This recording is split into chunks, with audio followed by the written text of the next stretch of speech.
Good morning friends. आज का जो टॉपिक है वो है आदिवासी क्षेत्रों में ब्रिटिश प्रशासन का प्रभाव और विरोध आंदोलन, बिरसा आंदोलन और कोल विद्रोह। तो ब्रिटिश प्रशासन के खिलाफ आंदोलन किया गया था। बहुत सारे आंदोलन किए गए थे। उन सारे आंदोलनों में से हम लोग आज पढ़ेंगे बिरसा आंदोलन और कोल विद्रोह। तो ये जो कोल विद्रोह है और बिरसा आंदोलन जो है वो ब्रिटिश प्रशासन के खिलाफ किया गया था, क्योंकि जो ब्रिटिश प्रशासन थे वो आदिवासी अनुसूचित जनजाति के लोगों पर, आदिवासियों पर वो शोषण कर रहे थे, जिसके खिलाफ ये आंदोलन को किया गया था, ये आंदोलन को लाया गया था। तो चलिए हम लोग स्टार्ट करते हैं। आदिवासी क्षेत्रों में ब्रिटिश प्रशासन का प्रभाव। तो क्या क्या प्रभाव था, क्या क्या उस टाइम पे ब्रिटिश प्रशासन का कैसा प्रभाव था, तो चलिए हम लोग देखते हैं। सर्वप्रथम अंग्रेज 1767 ईस्वी में सबसे पहले पश्चिमी सिंहभूम क्षेत्र से झारखंड में प्रवेश किए थे। तो सबसे पहले ये बहुत ही ज़्यादा इम्पॉर्टेंट लाइन है। ये एग्ज़ाम में भी, जेपीएससी यूपीएससी के भी एग्ज़ाम में इसके बारे में क्वेश्चन पूछा जाता है कि जो अंग्रेज़ थे वो सबसे पहले कौन से क्षेत्र में आए थे और कब आए थे। तो इस पे आप लोग ध्यान दीजिएगा। और 1837 ईस्वी में कोल्हान में नियंत्रण स्थापित होने के साथ अंग्रेज़ों का संपूर्ण सिंहभूम क्षेत्र पर पूर्ण अधिकार स्थापित हो गया था। तो सबसे पहले वो पूर्वी सिंहभूम क्षेत्र में आए थे और उसके बाद उन्होंने 1837 में कोल्हान पर अपना पूरा नियंत्रण स्थापित कर लिया था। वर्ष 1767 ईस्वी में ईस्ट इंडिया कंपनी के जो कैप्टन थे फर्ग्यूसन के नेतृत्व में अंग्रेजी सेना को सिंहभूम पर अधिकार जमाने के लिए भेजा गया। तो किसके नेतृत्व में भेजा गया था? फर्ग्यूसन। उस टाइम पे जो फर्ग्यूसन था वो ईस्ट इंडिया कंपनी का कौन था? कैप्टन था। अंग्रेजी सेना ने ढालभू के राजा को जामबनी में पराजित किया और घाटशिला की ओर बढ़ने लगे। उसके बाद अंग्रेज जो थे वो कहाँ गए? ढालभूम के राजा जो थे जामबनी, जिसका नाम जामबनी है, उसको हरा दिया। उसे हराने के बाद वो घाटशिला की ओर बढ़ने लगे। उसी दौरान घाटशिला के जो राजा थे अपने महल को, मतलब अंग्रेज़ों के डर से उन्होंने अपने महल को क्या कर दिया? आग लगा दिया। कब? 22 मार्च को।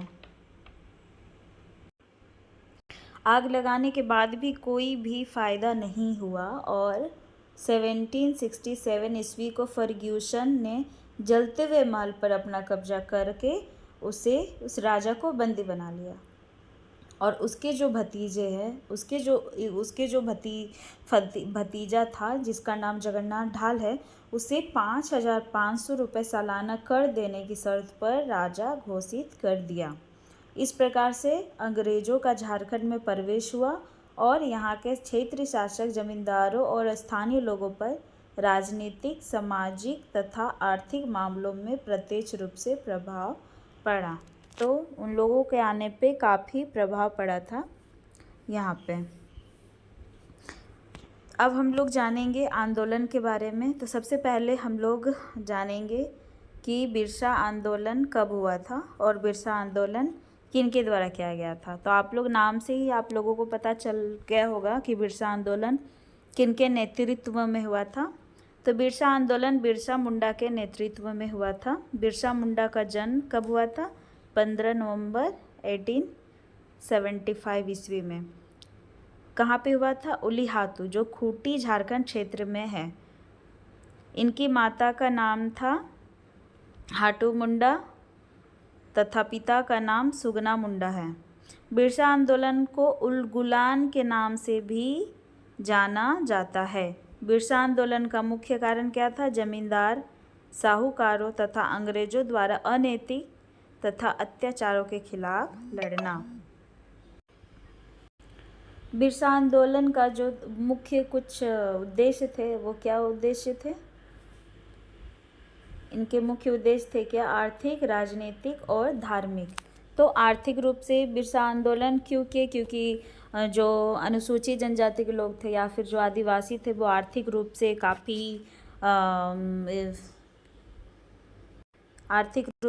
वे कमज़ोर हो गए थे। उनसे ज़मीनें लूट लिया गया, उन पे कर्ज डाल दिया गया और वो सिर्फ कर्ज पे डूबे रहते थे। तो वो बहुत ही ज़्यादा परेशान थे, इसलिए बिरसा आंदोलन को भी लाया गया। राजनीतिक उद्देश्य में यही था कि उन्हें राजनीतिक क्षेत्र में आगे बढ़ने नहीं दिया जाता था, ज़मींदारों के द्वारा शोषण किया जाता था और न्याय उन्हें नहीं मिल पाता था। इसके कारण भी बिरसा आंदोलन किया गया। नेक्स्ट है धार्मिक उद्देश्य। धार्मिक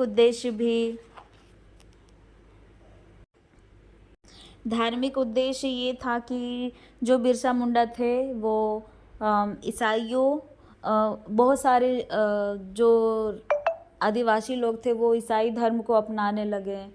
तो वो नहीं चाहते थे कि जो आदिवासी लोग हैं वो ईसाई धर्म को अपना धर्म परिवर्तन करें, जिसके कारण भी बिरसा आंदोलन को लाया गया कि आदिवासी जो हैं वो मजबूर होके अपने धर्म को परिवर्तन ना करें। तो ये जो तीनों हैं, ये तीनों उद्देश्य हैं बिरसा आंदोलन के। नेक्स्ट हम अब पढ़ेंगे कोल विद्रोह के बारे में। कोल विद्रोह झारखंड में प्रथम संगठित जनजातीय आंदोलन था। जो कोल विद्रोह था, ये विद्रोह सबसे पहले झारखंड में लाया गया और ये एक प्रथम संगठित जनजातीय आंदोलन था जो अंग्रेजी सरकार के खिलाफ 1831 में ईस्वी में हुआ था। ये लड़ा गया था। तो किसके खिलाफ लड़ा गया था? अंग्रेजों के खिलाफ। यह आंदोलन कोल जाति के प्रति हो रहे शोषण का बदला लेने के लिए किया गया था। तो एक आदिवासी जाति के लोग रहते थे, वो जाति कोल जाति के लोग रहते थे। तो कोल जाति, इनके जो अंग्रेज़ थे उनके अनुसार वहाँ के जो मुंडा, उरांव और हो आदिवासी जो थे उन्हें कोल के नाम से पुकारा जाता था, यानी कोल जाति के नाम से पुकारा जाता था। तो अंग्रेज़ों के द्वारा इन पे काफ़ी शोषण किया जा रहा था, तो इसीलिए ये विद्रोह को लाया गया। इस जाति के लोग छोटा नागपुर के पठार इलाकों में रहते थे। ये जो जाति के लोग थे वो कहाँ पे रहते थे? नागपुर के पठार वाले इलाके में। उनकी जीविका का मुख्य आधार खेती और जंगल थे। तो वो जहाँ रहते थे वहाँ वो जंगल में ही रहते थे और उनका मुख्य क्या था? मुख्य खेती था। वो खेती करके ही अपना जीवन यापन क्या करते थे।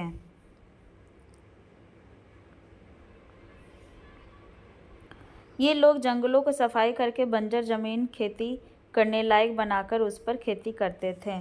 तो जो कोल जाति के लोग थे वो जंगल में रहते थे और जो ज़मीनें होती थी जिसमें उपजाऊ करने का लायक नहीं होता था, लेकिन उसे उपजाऊ बनाकर उसका साफ़ सफाई करके जो बंजर ज़मीनें थे उसको उपजाऊ लायक बना करके उस पर खेती करते थे और उसमें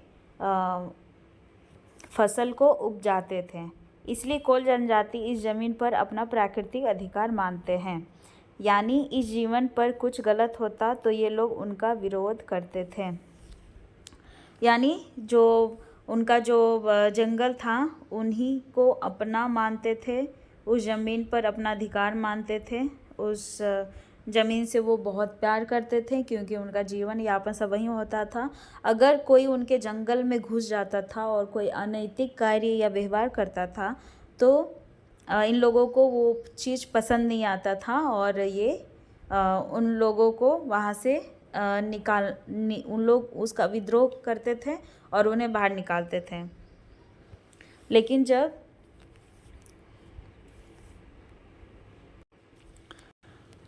जब अंग्रेज़ों के द्वारा उस जंगल में अंग्रेज़ जो थे वो उस जंगल में गए और उस जंगल का वो नुकसान करने लगे, वहाँ पे जो चीज़ें थीं उसका प्रयोग करते हुए इन लोगों को वहाँ से भगाने लगे। तो इस पे इन्होंने क्या किया? विद्रोह करना स्टार्ट किया और तब जाके इन्होंने कोल विद्रोह आरंभ किया।